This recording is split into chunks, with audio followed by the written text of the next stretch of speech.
গোপাল, আমার কথা শুনতে পাচ্ছিস? কে গো তুমি মেয়ে? আমায় ডাকছো কেন? উমা, তোকে ডাকবো না তো কাকে ডাকবো? তোর কাছেই তো আমি আসতে চাইছি গোপাল। তুমি আমার ঘরে আসবে? কিন্তু মা, আমি যে খুব গরিব, আমি কিভাবে তোমার সেবা করব মা? তুই আমায় যেভাবে সেবা করতে চাস, আমি সেভাবেই তো সেবা নেব। একটা কথা সব সময় মনে রাখবি, যে খায় চিনি যোগায় চিন্তামণি। আমি আসছি, আমি আসছি, আমি আসছি তোর কাছে। এসো মা, আমার যেরকম সাধ্য আমি সেইভাবেই তোমার আরাধনা করব। কি বলছো গো? কাকে আরাধনা করবে গো? কে আসবে? গিন্নি, মা আসছে। সে তো জানি, কিন্তু তুমি অমন করছো কেন? জানো গিন্নি, আমি স্বপ্ন দেখলাম মা আমার কাছে এসে বলছে আমি তোমার বাড়িতে আসবো, সামনে পুজো। তার মানে মা আমার কাছে এবার পুজো নিতে চাইছেন। আমরা কি করে পুজো করবো? আমাদের তো দিন আনার দিন খাওয়া। তা জানি না, মা বলেছেন যে খায় চিনি তার যোগায় চিন্তামণি। ইনি যদি সব ভার নেন তাহলে তো মিটেই গেল। হ্যাঁ গো, সময় তো আর বেশি নেই। না, চোখ বুঝলেই চলে আসবে। সকাল হতে দাও, মহারাজের কাছে গিয়ে বলবো সব। দেখি মহারাজ কি করেন। হ্যাঁ গো, এবার মেয়ে জামাইকে আনবে তো? হ্যাঁ গো, আনবো। আমি কালই খবর পাঠাবো, চিন্তা করো না।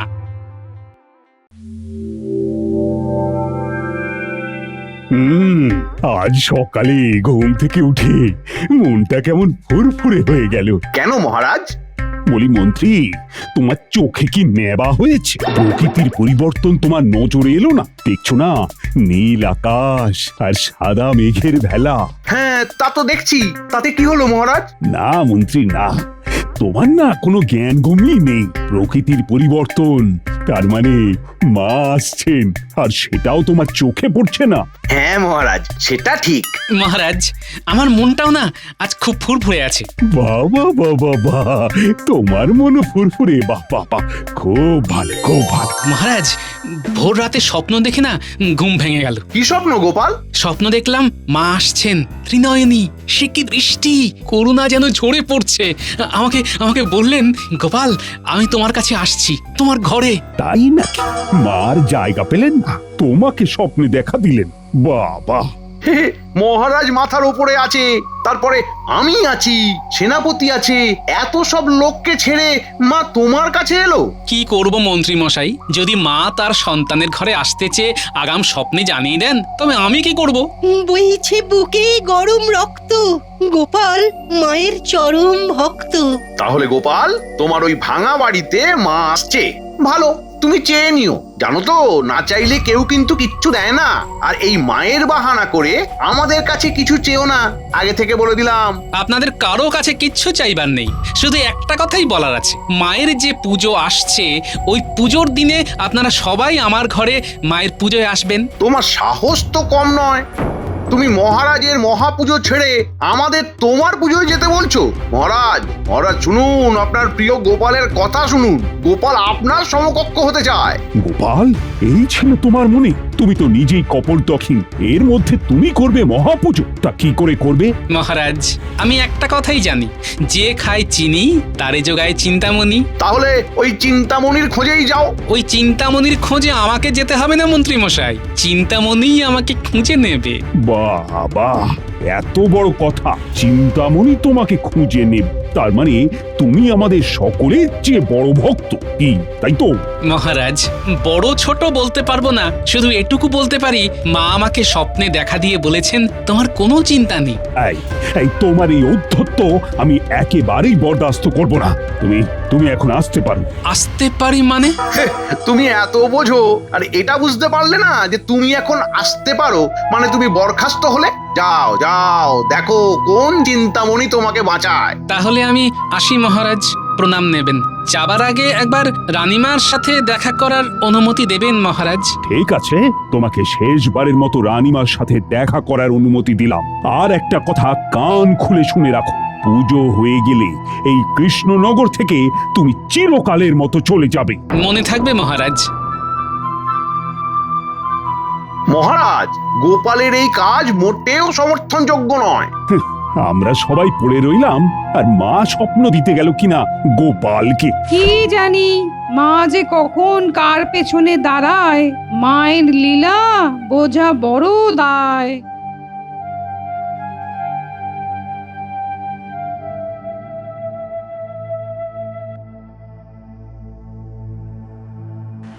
রানীমা, ভেতরে আসতে পারি? কে? এসো এসো। প্রণাম রানীমা। বলো গোপাল, কি খবর? এখন তো তোমার রাজপ্রাসাদে থাকার কথা, তুমি এখন আমার কাছে কেন? আমি আজ থেকে কর্মচ্যুত রানীমা। মহারাজ আমাকে বরখাস্ত করেছেন। সে কি? কেন? আমিও ঠিক বুঝতে পারলাম না রানীমা, শুধু একটা সত্যি কথা বললাম, সেই সত্যি কথাটা কেউ মেনে নিতে পারলো না রানীমা। সত্যি কথা? কি সত্যি কথা গোপাল? রানীমা, কি বলবো, আজ ভোর রাতে না মা আমার স্বপ্নে এলো। স্বপ্নে মা? হ্যাঁ রানীমা, আজ ভোর রাতে আমি স্বপ্ন দেখলাম মা আসছেন আমার বাড়ি, আমার কাছে পুজো নিতে। এই এই ভালো খবরটা মহারাজের কাছে বলতেই মহারাজ আর মন্ত্রীমশাই আমাকে নিয়ে অধিক রঙ্গ করলেন। তারপর মহারাজ বললেন যে আজকে এই মুহূর্ত থেকে আমি যেন আর তোমার মুখ না দেখি। মহারাজ এ কথা বললেন? আমায় শুধু পুজোর কটা দিন এখানে থাকতে দিয়েছেন রানীমা। আমি আপনার কাছে একটা আর্জি নিয়ে এসেছি। কিসের আর্জি? তোমার সব আর্জি আমি অনুমোদন করব, বলো। আমাকে তো মহারাজ ত্যায্য করলেন রানীমা, আমার বাড়ির পুজোয় আপনি আসবেন, কিন্তু আমি আর কাউকে চিনি না, আমি আপনাকে চিনি রানীমা। তোমার কোনো চিন্তা নেই গোপাল, আমি তোমার বাড়ির পুজোয় আসব, তুমি কোনো চিন্তা করো না। আমি ধন্য রানীমা।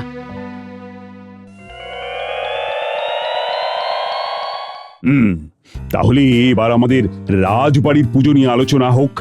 মানে পুজো তো এসে গেল, অমন্ত্রী পুজো নিয়ে কিছু ভাবলি? ভাবার আর কিছুই অবশিষ্ট নেই, সব কাজ তো প্রায় শেষ। কাজ তো শুরুই হলো না, এর মধ্যে শেষ হয়ে গেল। কিছু কিছু কাজ শুরু হওয়ার সাথে সাথেই শেষ হয়ে যায়। এই যে মন্ত্রী, তোমার ভুলভাল কথা থামাও তো। যেটা বললাম সেটা শুধু মাথায় রাখো। এবারে কিন্তু গোপাল নেই, আর গোপাল নেই যখন তোমাকে অনেক দায়িত্ব নিতে হবে। ঠিক আছে মহারাজ, আমি সব কাজ একা হাতে সামলে নেব। আপনি দেখবেন এবারের পুজো সবচেয়ে ভালোভাবে হবে।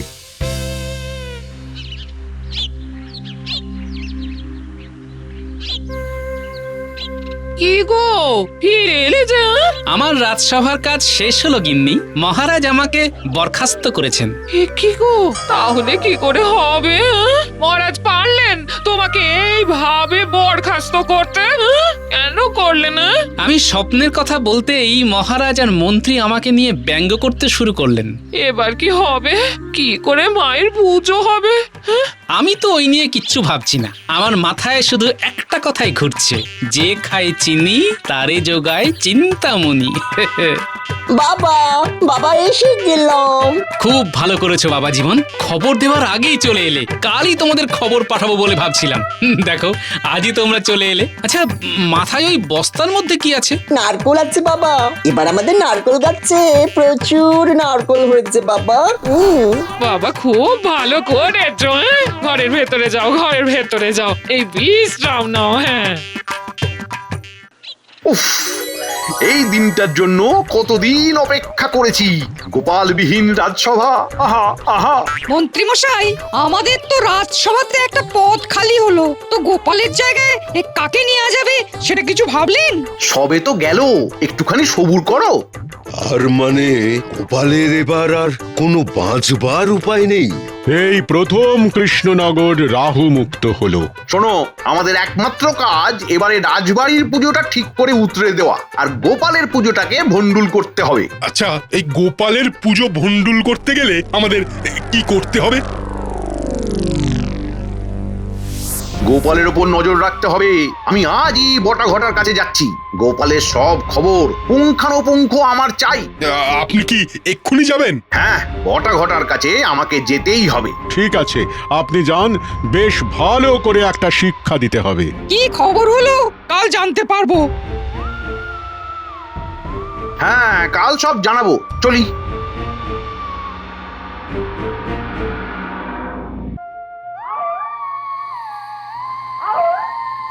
বলুন মন্ত্রী মশাই, এত রাতে কি ব্যাপার?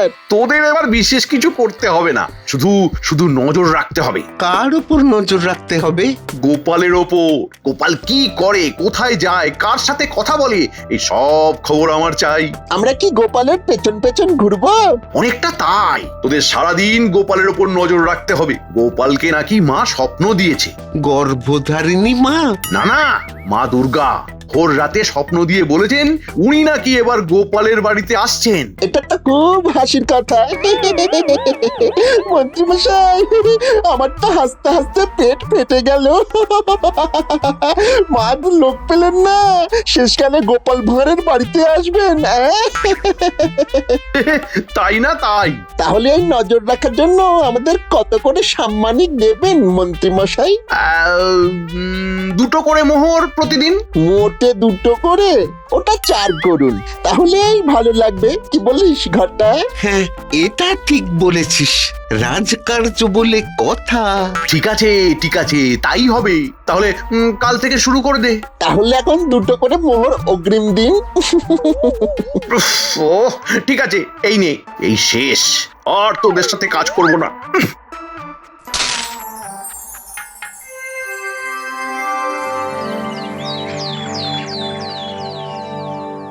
বাবা, আমার খুব পছন্দ ডাকের সাজের ঠাকুর। চোখ দুটো টানাও টানাও, দেখলেই না কেমন ভক্তি আসে। ঠিক বলেছো বাবা। ওগো, এই নাও আমার জমানো কিছু মোহর। প্রতিমা বায়না দিতে যাচ্ছ, কুমোর তো অগ্রিম চাইবে। মা, আমিও কিছু মোহর এনেছি। শোন মা, ওগুলো পুজোর জন্য রাখ। যদি প্রতিমার দাম বেশি হয় তাহলে ঘট পুজো করে মাতৃ আরাধনা করব। চলো বাবা জীবন, আমরা মায়ের নাম করে বেরিয়ে পড়ি। ওরে পুঁটি, ন্যাপলা, গুলটে, তোরা ঘরে থাক, ঘরে অনেক কাজ আছে। ওই দেখো, বটা আর ঘটা গোপাল দাদুর পিছু নিয়েছে। পিছু নেওয়া বার করছি, চল তো এবার আমরা ওদের পিছু নেব। ও দিদা, একটা বড় দড়ি দাও তো, ওদের কায়দা করে এমন উল্টে ফেলবো না, ওরা তখন বুঝতে পারবে। আমাদের পুজোকে পণ্ড করা, আমিও তোদের সাথে আছি।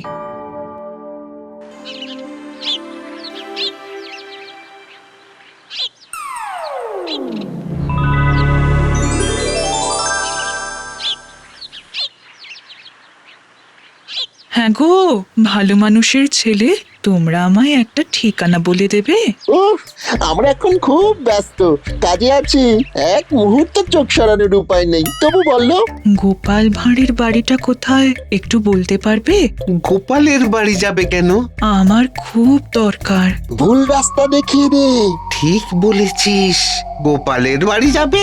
গোপাল তো ওই দিকে থাকে। তুমি যে রাস্তা দিয়ে এসেছো ঠিক সেই রাস্তা ধরে হাঁটতে থাকো, একটু হাসতে হবে আর কি।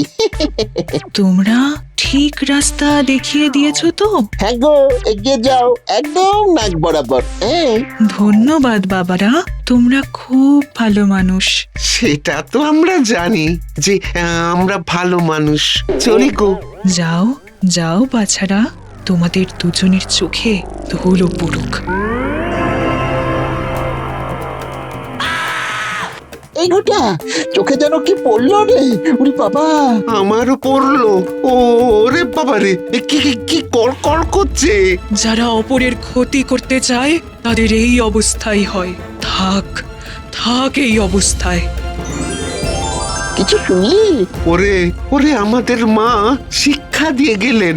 মা, মাগো আমাদের অপরাধ ক্ষমা করো মা, মাগো ক্ষমা করো। তোদের সব অপরাধ ক্ষমা করে দেব। গোপালের পা ধরে ক্ষমা চা, আর গোপালের বাড়িতে আমার পুজোয় তোরা হাত লাগা। গোপাল এক্ষুনি আসছে, গোপালের কাছে ক্ষমা চা, দেখবি চোখের সব জ্বালা কমে যাবে। এই দেখে যা, দেখে যা, বটা ঘটা কি অবস্থায় আছে দেখ। এই, তোমরা কি দুজনে এখানে দাঁড়িয়ে দাঁড়িয়ে কানামাছি খেলছো? আমরা গোপাল দাদার ক্ষতি করতে চেয়েছিলাম। মা আমাদের শাস্তি দিয়েছেন। আমরা গোপাল দাদার পুজোতে কাঁধে কাঁধ লাগিয়ে সাহায্য করবো। হুরি বাবারি, চোখে খুব জ্বালা হচ্ছে। গোপাল দাদা কোথায়? ওই তো বাবা আসছে। কিরে এখানে সবাই দাঁড়িয়ে কি করছিস? আরে গুলটে, তোর হাতে দড়ি কেন? গোপাল দাদু, তুমি আর দাদা বাবু দুজন মিলে যখন কুমোরের কাছে ঠাকুর বায়না দিতে যাচ্ছিলে, তখন এরা লুকিয়ে তোমাদের পিছু নিচ্ছিল। তখন গুলটে বলল একটা দড়ি দিয়ে বাঁধবো, তাই হাতে দড়ি। গোপাল দাদা, তুমি আমাদের ক্ষমা করো, মা আমাদের খুব শিক্ষা দিয়েছেন।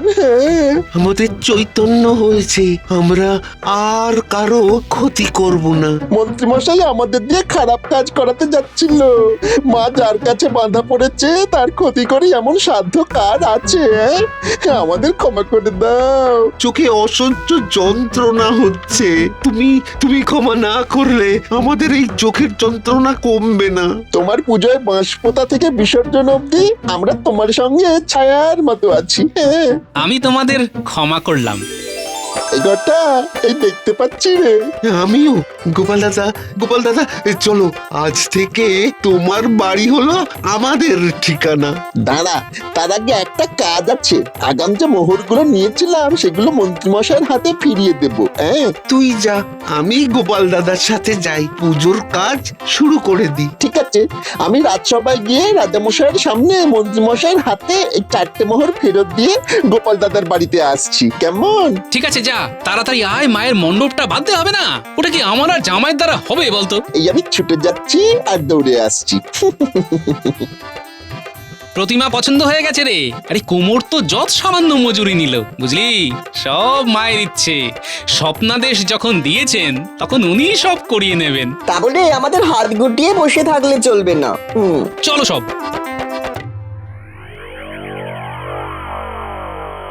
মহারাজ, এবারে পুজোয় এখানে থাকা হবে না মহারাজ। আমিও মহারাজ পুজোয় থাকবো না, আমি একটু নির্জনে নিরালায় বসে কাব্য চর্চা করব। সে কি, তো তোমরা না থাকলে আমার পুজোটা যে মলিন হয়ে যাবে। যেহেতু গোপাল নেই সেহেতু তোমাদেরও থাকতে সমস্যা হচ্ছে, তাই না বিজ্ঞানী? আপনি এতক্ষণে আসল কথাটা বলেছেন মন্ত্রী মশাই। সত্যি আমি আর সভাকবি স্বেচ্ছায় এই কৃষ্ণনগর ত্যাগ করব মনে করেছি। মন্ত্রী মশাই, বটা আপনার সাথে দেখা করতে চায়। বটা একা এলো কেন? কি আবার হলো রে বাবা? ঠিক আছে, পাঠিয়ে দাও। আচ্ছা, বিজ্ঞানী আর সভাকবি আমার পুজোয় থাকতে চায় না, তা আর কে থাকতে চায় না? রাজ জ্যোতিষী? আপনি নিশ্চিন্তে থাকুন মহারাজ, আমি আপনার মহাপূজায় আছি। আমিও আছি মহারাজ। আমি ওই পুজো যাতে সুন্দরভাবে সুসম্পন্ন হয় তার জন্য তৎপর থাকবো। বল, কি প্রয়োজন বল। আপনি গোপালের উপর নজরদারি করার জন্য আমাদের দুজনকে যে আগাম মোহর দিয়েছিলেন না, সেটা ফেরত দিতে এসেছি। এই নিন। আমরা এই পাপ কাজ আর করব না মহারাজ। গোপাল দাদা সত্যি মায়ের আশীর্বাদ পেয়েছে। আমরা আজ থেকে গোপাল দাদার সাথে গোপাল দাদার বাড়িতে থেকে গোপাল দাদার পুজোতে আনন্দ করব। এর মানেটা কি হলো? মানেটা হলো আমরা দুজন আর আপনার সাথে নেই।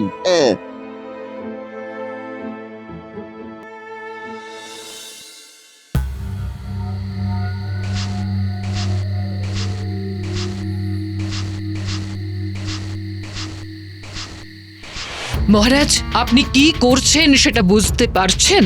না না না, আমি বুঝতেও চাই না। তার মানে আপনি আপনার ভুল স্বীকার করবেন না? কিসের ভুল? মহারাজ কৃষ্ণচন্দ্র কোনো ভুল করে না। এটা আপনার অহংকার। আমি রাজা, আর রাজার অহংকার থাকবে, এটাই তো স্বাভাবিক। অহংকার পতনের মূল, এটাও জানবেন মহারাজ। মানে একটা ভাঁড়ের কাছে আমি হেরে যাব? আপনি এটাকে যুদ্ধ হিসেবে নিচ্ছেন। আদৌ এটা যুদ্ধ নয় মহারাজ। রানী, এই বিষয়ে আর কোনো কথা এই মুহূর্তে আমার আর ভালো লাগছে না। ঠিক আছে, আমি চুপ করলাম আজকের মতো। কাল থেকে আবার আপনাকে অনুরোধ করব, আপনার এই মিথ্যে অহংকার ত্যাগ করুন মহারাজ।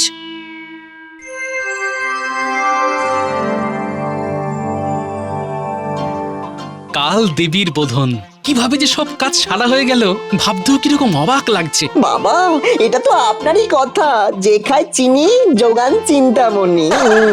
যা বলেছো জামাই, দেখলে না মা কিভাবে আমাদের দিয়ে কাজ করিয়ে নিল। এখনো একজনের জন্য মনটা ভীষণ খারাপ, বুঝলি? কার জন্য বাবা? রানীমার জন্য। রানীমা আমার পুজো না এলে আমার পুজো তো সম্পূর্ণ হবে না রে। আসবেন গোপাল দাদা, রানীমা ঠিক আসবেন। গোপাল দাদু, ও গোপাল দাদু, ঢাকিকে ঢাক বাজাতে বলো না, আমরা একটু নাচবো। ও ঢাকি ভাই, ঢাক বাজাও। পঞ্চমী থেকেই শুরু মাতৃবন্দনা। আরে কি সৌভাগ্য রানীমা, আমার ঘরে পায়ের ধুলো দিয়েছেন। এটা এখন মাতৃ মন্দির গোপাল। আমি এসে গেছি, তোমার এই পুজোটাতেই আমি প্রাণের ছোঁয়া পেয়েছি গোপাল। আসুন আসুন রানীমা, আসুন। হ্যাঁ, ওরে বাজা।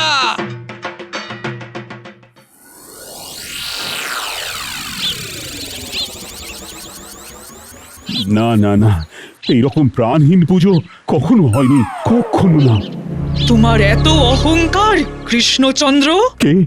আমি ভালো করে চেয়ে দেখো, আমি তোমার এখানে শুধু মাটির মূর্তি, যাতে প্রাণ নেই। তুমি কিছু স্তাবক নিয়ে বসে আছো, যারা তোমার সুখের বন্ধু। তোমার দুঃখে তারা তোমার কাছে থাকবে না। ভাবো ভাবো কৃষ্ণচন্দ্র, ভাবো। আমি বুঝেছি মা। মন্ত্রী, সেনাপতি, সবাই চলো চলো। কোথায় যাবেন মহারাজ? গোপালের বাড়ি। কিন্তু মহারাজ, এখানে তো মা এখানে নেই, মা আছেন গোপালের বাড়ি। মা মা আমার কাছে এসেছিলেন। মা, মা গো, আমায় তুমি ক্ষমা করো, আমি বুঝতে পারিনি, অহংকারেতে মত্ত ছিলাম। রানী, রানী তুমি ঠিক, আমি ভুল। গোপাল, ও গোপাল, তুমি আমার কাছে এসো, তুমি তুমি আমায় ক্ষমা করো। আপনি মহারাজ, আমি সামান্য একজন মানুষ, আমার কাছে ক্ষমা চাইবেন না মহারাজ। মা এবারে এলেন, সব হিংসা ছেড়ে এবার আমরা মেতে উঠি মায়ের আবাহনে। জয় মা দুর্গা, দুর্গতি নাশিনী। সব বিপদ থেকে আমাদের সব প্রজাদের তুমি রক্ষা করো মা। জয় মা, জয় মা দুর্গা।